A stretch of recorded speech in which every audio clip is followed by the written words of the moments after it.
Di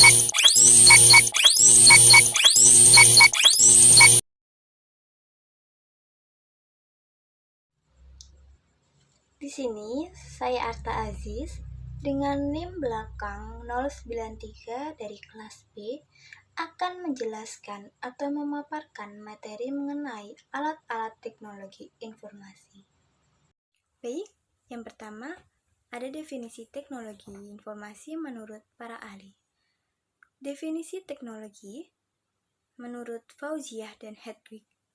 Teknologi adalah sebagai pengetahuan tata cara pemakaian perangkat-perangkat teknik, baik perangkat keras maupun perangkat lunak komputer yang digunakan manusia untuk memecahkan masalah, sehingga peralatan yang digunakan dapat bekerja secara efisien, mudah, dan baik.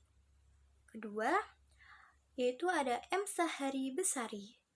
Teknologi merupakan ilmu pengetahuan dan seni yang ditransformasikan ke dalam produk, proses, jasa, dan struktur terorganisasi yang pada dasarnya merupakan seperangkat instrumen ekspansi kekuatan manusia sehingga dapat menjadi sumber daya cara baru untuk menciptakan kekayaan melalui peningkatan produktivitas. Selanjutnya, ada definisi informasi menurut Susanto tahun 2002 yang mengumumkakan bahwa informasi merupakan hasil dari pengolahan data. Namun, tidak semua hasil dari pengolahan data dapat menjadi informasi. Hasil pengolahan data yang tidak memberikan makna atau tidak bermanfaat bagi seseorang, maka tidak dapat dikatakan sebagai informasi bagi orang tersebut. Ada 3 hal penting yang harus diperhatikan dari informasi itu, yaitu pertama, ada informasi yang merupakan hasil pengolahan data. Kedua, informasi dapat memberikan makna atau arti bagi penggunanya. Ketiga, informasi tersebut harus sesuai dengan kebutuhan pengguna sehingga dapat bermanfaat untuk menunjang kegiatan pengguna.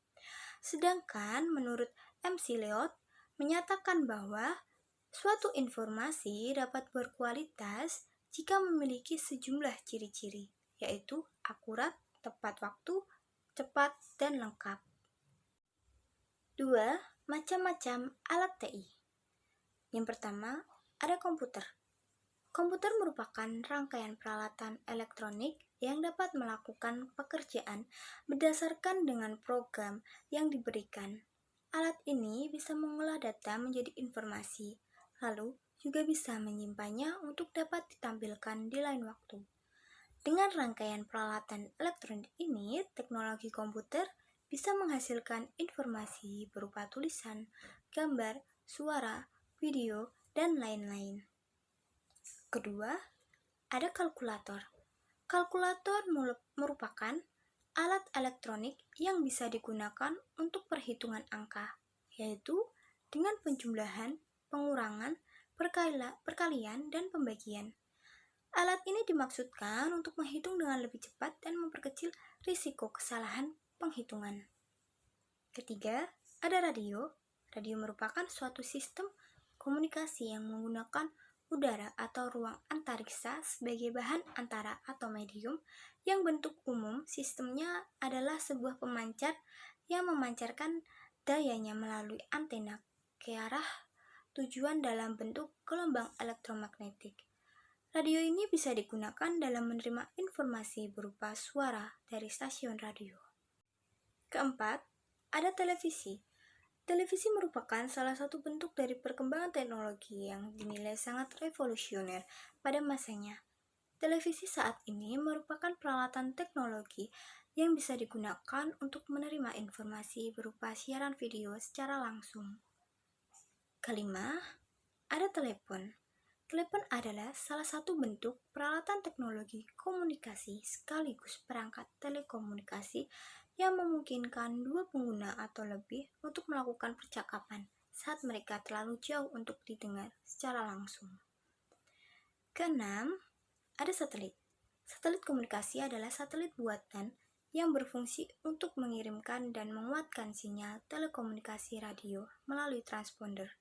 Satelit komunikasi menciptakan sebuah saluran komunikasi antara sumber pemancar dan penerima di lokasi yang berbeda di bumi. Satelit komunikasi digunakan untuk televisi, telepon, radio, internet, maupun militer. 7. Ada internet. Internet adalah sistem global yang terdiri dari komputer dan jaringan komputer yang saling berhubungan yang berkomunikasi dengan menggunakan protokol TCP atau IP.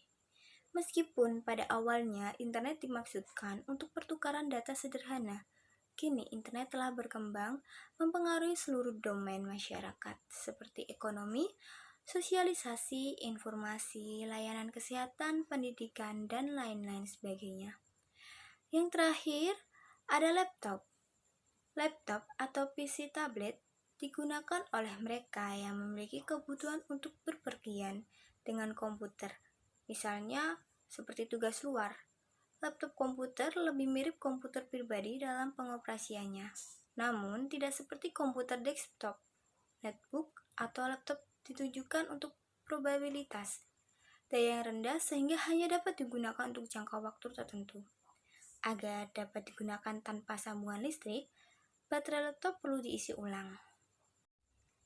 Sekian penjelasan materi yang sudah saya paparkan atau jelaskan dari slide di samping saya. Selebihnya saya ucapkan terima kasih.